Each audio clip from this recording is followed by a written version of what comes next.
How are you? I'm great.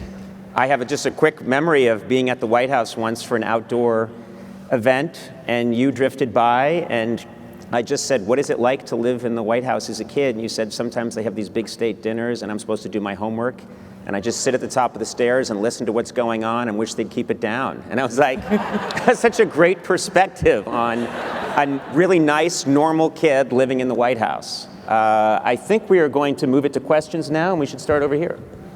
Hi, my name is Allie McNamara, and I'm from Illinois College. And my question is, what piece of advice would you give your 20-year-old self that many of us in the audience could also use at this point in our lives?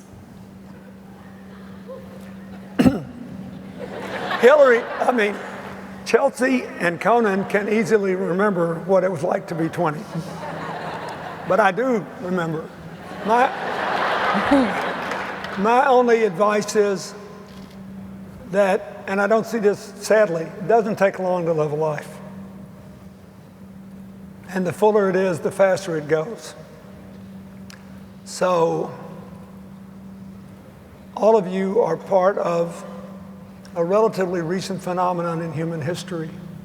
You can choose what to do with your waking hours. Most of the people who have ever lived before just a couple of hundred years ago never had that choice. That's why you're here, because you're making unique choices. And never disempower yourself. That's my advice. Follow your heart as well as your head, and don't disempower yourself. Don't give up. Failure's not a crime. The failure to try, however, is. And just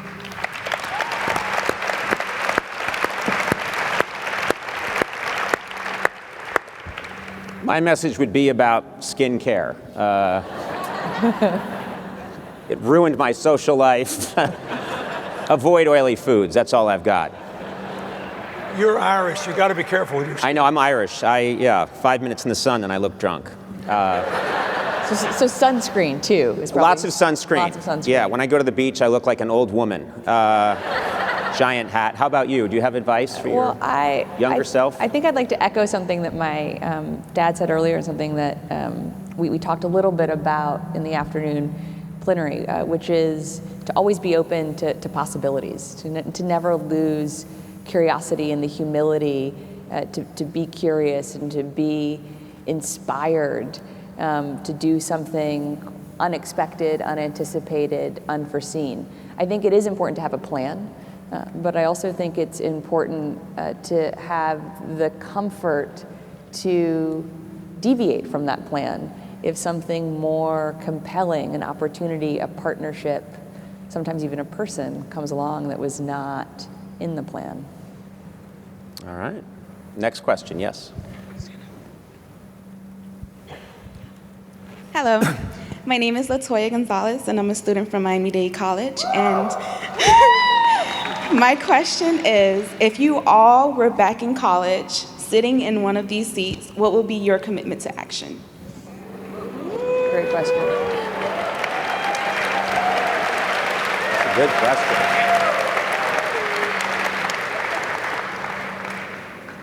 I think I would do,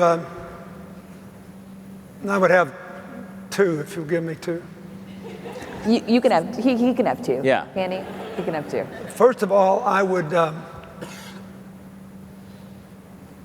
particularly if I were in Miami, I would have a commitment that would accelerate as dramatically as I possibly could the deployment of renewable energy in my neighborhood, in my college, and everywhere else, And if I were in Miami, I'd also be trying to support whatever resilience initiatives there were, because Florida is perhaps the most vulnerable place in the country to rising sea levels first. The second thing I would do, if I were my younger self and I lived in a wonderful, diverse environment, and I once gave a commencement to just one of the many commencement ceremonies that your university has, and everybody came in carrying the flag of their country of origin. It was stunning. I would organize people in groups that would commit to meet together for a year and be honest about the things that they felt about people of different cultures and faiths, and not be afraid to say, and I'd make them talk about not how they feel when they're their better selves, but when they wake up in the morning without enough sleep, halfway angry, feeling the world's going to pieces, what their darker self is. I would get people to become people to each other. In Central Africa, where I started a lot of our health work and where we work still with over 100,000 small farmers, when people meet each other and they're all walking, nobody's got any mobile transportation, and someone says, hello, how are you, good morning, the response translated into English is not, I'm fine, how are you? It is, I see you. And you ought to try it just as an exercise. When you walk out of this room, look for all the people in uniforms that are working for this great school, that are doing things that make this meeting possible, that have thousands of people walk by them every day, and never once look at them, never see them, never know they're there. And those are the two things I would do, because I think if you saw everybody, you would think of more good things to do with your lives than I could imagine. I completely agree. I mean, when you asked that question, I kind of went in my mind back to when I was in school, and not kind of to what I would do today, but I think the answer is similar. When I was in college, I discovered, although that's a terrible word, but I kind of stumbled upon Paul Farmer, whom I know many of you now know, but 20 years ago was not particularly well known. And he became kind of one of my galvanizing role models in life. And today is someone I'm really grateful to have the chance to work alongside through some of the work that my father mentioned. And I'm proud, in total disclosure, to be on the board of Partners in Health with him, and that he serves on our health access board at the Clinton Foundation. One of the things that he and I first talked about 20 years ago almost, and continue to talk about today, is the absence of real health literacy here in the United States, and the challenge of helping translate kind of what the CDC, or the Centers for Disease Control, kind of puts out as alerts about Ebola or Zika into real information that empowers people and does not translate into fear and stigma and isolationism. And so I think my commitment to action, if I were kind of thinking about myself, almost 20 years ago when I was at Stanford as a freshman, would be how to try to solve that challenge, not only on my campus, but in my community of Palo Alto and East Palo Alto at the time, and more broadly around the AIDS crisis. And today is something that kind of he and I are trying to figure out with others. How do we kind of prevent the widespread panic that happened in this country around Ebola? And for people who do feel drawn to and inspired, tell people if they really want to engage, they should be supporting people like Dr. Berry and the Well Body Alliance. And to do the same now around Zika. And I think that would be my commitment in action. How to translate what the CDC does so well to people who are already kind of always paying attention, to everyone who sometimes pays attention, so that we're inspired and empowered to do kind of the right things in solidarity with one another while still protecting our health. And to prevent and hopefully eliminate the risk of stigma and isolationism that too often comes instead.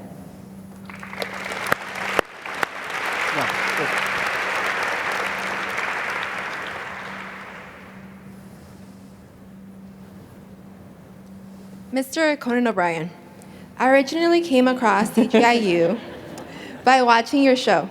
Through your talents and unique humor, you have acquired a considerable following stemming from today's youth.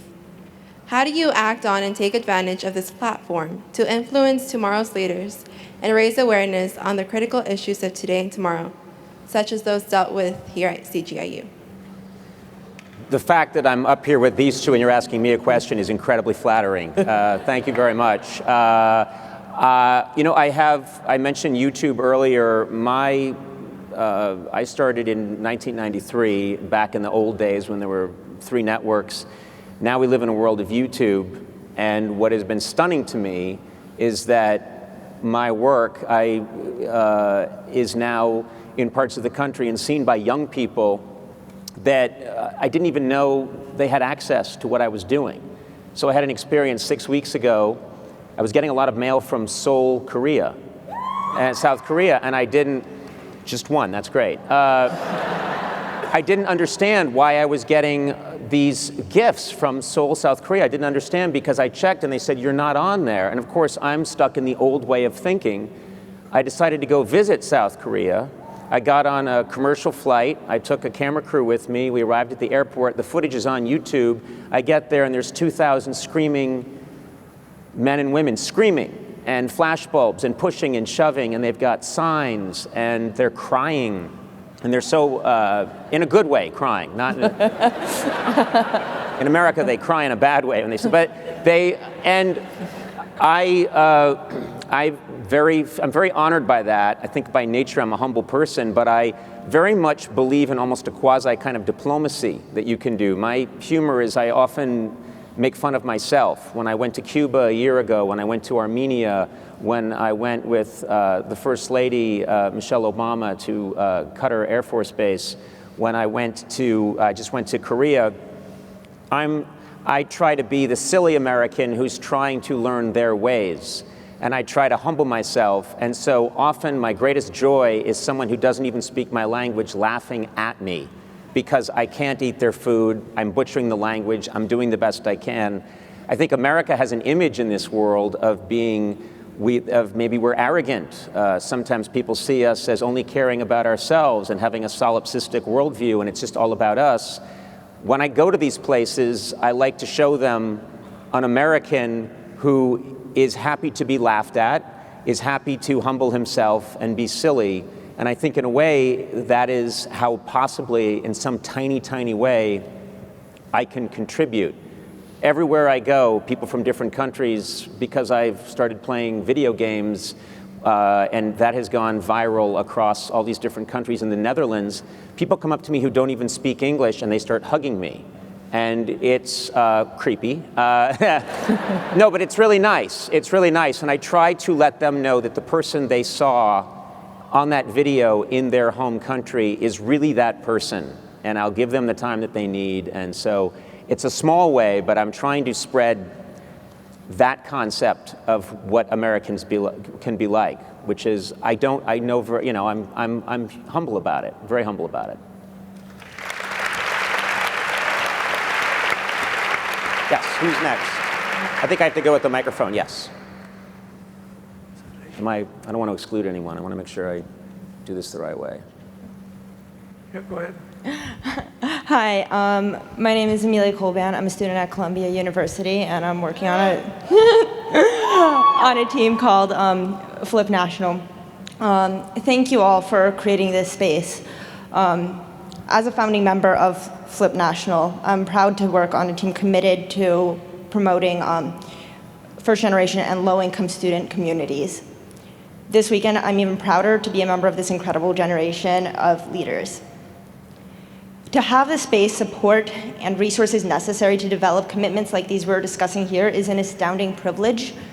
However, to invest time in volunteering and social entrepreneurship can be an inaccessible luxury for many under-resourced and underrepresented students. How can low-income students find the same freedom to prioritize global development as do our socioeconomically better represented peers?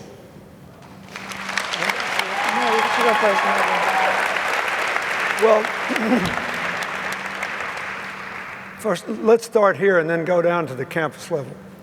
One of the things we try to do, as I said to Conan in our opening segment, is make sure we pay the way of people to come here, or we raise the money to do it, who have no resources, both in America and from other countries. And secondly, this is your first year we've actually raised $1 million to help people actually fund their ideas. And I hope we can keep raising more and more and more money for it, because I think it's important that even people who don't have the ability to raise any money for themselves, if they have a good idea, have a chance to implement it. Secondly, to have the resources, you have to have the time. And I personally think it is important that we take aggressive steps to make sure that people who come to our country, at least, and pursue education can know from the beginning to the end that they can finish school without unbearable debt, and that what debt they have will be easily manageable as a small percentage of their after-tax income, whatever they do. Then when they're in college, even if they have to work, let's say, 10 hours a week and work study, if they want to do this bad enough, they'll find a way to do it. And I think those are the two answers that, to me, are important. Give people the tools they need, even if they don't have the money, and first, give them the time they need by alleviating at least the worst aspects of financial insecurity. And I would just add to what my dad said by drawing on what came up so persistently and consistently in the afternoon plenary session, where it was, whether it was Dr. Berry or Pramal or Katie talking about their work, that it is important to engage those who you're trying to empower in the solution. So I would say too, if there's more that you think we should be doing at CGIU, please tell us, right? From your experience of your commitment and from the people that you're working alongside. The only way we will continue to have more of a democratized, egalitarian, representative community of people who feel called to this work is if the community continues to tell us and we continue to listen and respond to kind of how best to solve that, at least here at CGIU. So I hope that you'll share what you're learning is working and also not working, so that we can be more effective to ensure that our community here looks like the world of people who feel drawn to this work across the globe. If I could just say one other thing. I think a lot of people who have economic or other handicaps to overcome should also just pay attention and maybe say, I wish I could spend 20 hours a week on this, but I can't. But get yourself in a position where you're empowered to the point where you can exercise the ability to help other people and advance whatever causes you want at the soonest possible point. I mentioned this in the opening night, and I don't want to embarrass her. But sitting over here on the front row is a young woman who graduated from Harvard Law School without the ability to see or hear. She speaks perfect English. Oh, wait. She speaks perfect English. I have no idea how she learned how to do that. With the capacity of the technology of both a friend and aide who's typing in what I'm saying that goes to her through a machine which translates it into Braille. So the next time you think life is tough, she got out of Harvard, and you know what she's doing? She is an advocate for opportunities for people with disabilities, because in fact, they have enormous ability, and all over the world, that ability is going untapped, diminishing their lives and the rest of ours as well. So let's give her a big hand. Stand up. Stand up. Stand up. Stand up.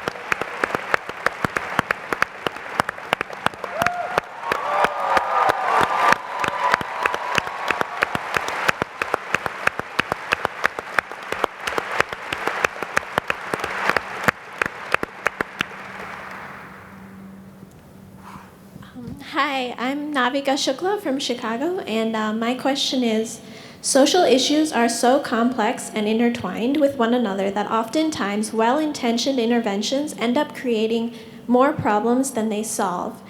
How can young people ensure that the work they do addresses true issues and is not disruptive to the traditions of a community?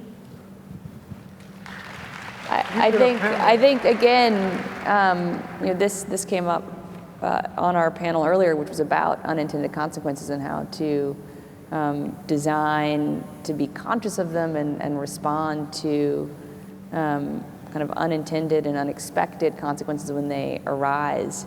And I think the answer in some ways is just a continuation or amplification of the answers we gave to the last question, in that if from the beginning you are kind of engaged with, talking with, designing with, and hopefully, if able, employing alongside you people who are from the community you're trying to empower or kind of engage in a social change, then I think you'll be focused on what are the real barriers, and focused on the real barriers kind of in the right priority. And so I hope that helps answer your question. I think that's true really with any challenge in life. There's a new study that came out that was covered in at least both the New York Times and the Wall Street Journal this week, and I know you're going to laugh, but try not to, about the history of the development of sanitary products in the United States, tampons and sanitary pads. I'm very impressed none of you laughed, because clearly this has been an important part of empowering women over our lives and being able to make the right choices for ourselves in school and professionally, in sports and in other areas. And perhaps not surprisingly, although fewer than 10% of the patents for sanitary pads and tampon products are held by women, the products that have been designed and patented by women are far more successful in the marketplace. So I say that because that seems so obvious, but clearly to consumer product companies for generations, at least here in the United States, although I doubt it's different in other parts of the world, that was not so obvious. So I think engaging with and empowering the people that ultimately you're trying to empower or support or change the circumstances of from the beginning, whether it's in a social venture effort or kind of the government or business or otherwise, clearly is more likely to succeed. So hopefully that helps answer your question. And again, I'm just super proud of all of us that when I said don't laugh, no one did. You should laugh at Conan though all the time. Let me just say this.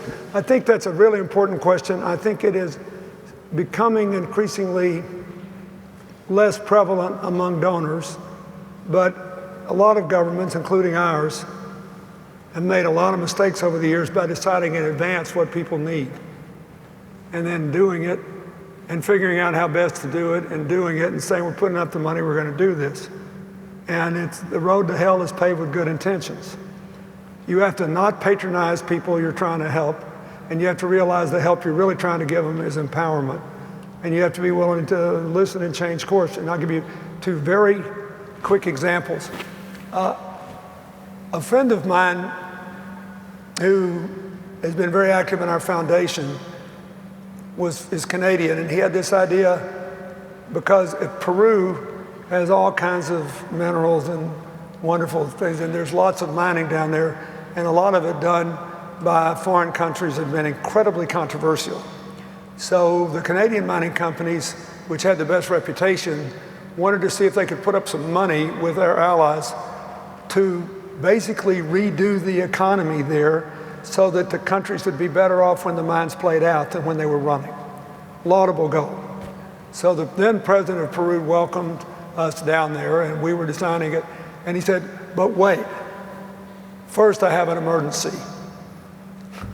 I said, and I knew him, and I said, what is it? He said, we have the highest cataract rate among working age people in the world because of our altitude, our atmosphere, the sun, other things, diet, you name it. And I've got enough money now to keep up with the cataract rates, but I've got a 50,000 backlog. Before you do anything else, would you please get cataract surgeries for 50,000 people? We didn't have a clue, but I knew one thing. if we wanted a mining project to work, we better do the cataract. So we found all these partners, and we did more than 50,000. We did it in less than the allotted time, $2 million under budget. And guess what? When we started empowering Indian women, Incans, to go into remote villages to distribute consumer products for the first time ever, it worked a lot better because everybody knew we cared about the people because of the 50,000 cataracts. The other example is, and one of my favorite entrepreneurs, social entrepreneurs, is here, George Soror, who started this project in Uganda to build schools, Building Tomorrow academies. Uganda has the second largest average family size in the world, a rapidly growing population. They're never going to have enough schools. So George found out he went there as a student. He found out it was costing $200,000 for the government to build the schools and the living facilities for the teachers and give the women teachers any kind of privacy. So he said, I'll do a different model. We'll go in and let the villages design their own schools. We'll design them in a way that will maximize airflow and cool, and we'll do it for $50,000 if you will spend the rest of the money giving more money to the teachers, more money for learning materials, more money for decent conditions so we can get more women teachers out there. And he's doing it, and he's keeping on it. And he did it because even more than their own government, he let the local village people design their schools so they all think they're going to be getting architectural prizes. And if you'd been in the schools, you'd want to give it to them too. So that's my advice. Just don't patronize people. Realize you're there to empower them. And don't be afraid to be guided by what they want. And you'll have fewer unintended consequences. There are always some. I feel like this woman has, been. Yeah, here, sure.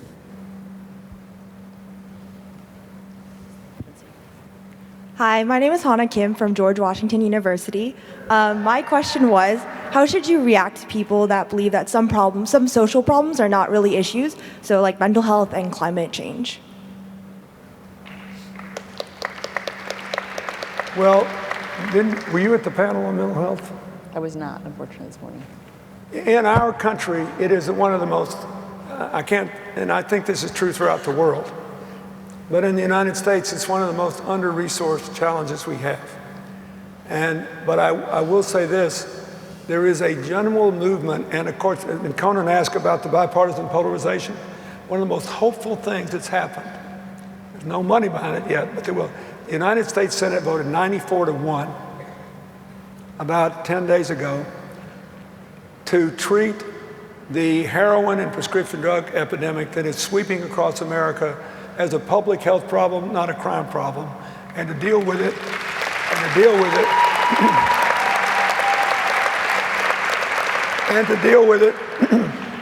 not just with more treatment, but with serious mental health commitments. Now, we got to get the money to back it up, but it's the beginning. And, you know, in the healthcare law, and even when I was president, we passed a law called mental health parity. But it's one thing to require it and another thing to figure out the infrastructure to deliver it. I have the feeling that we are now on the forefront of doing that.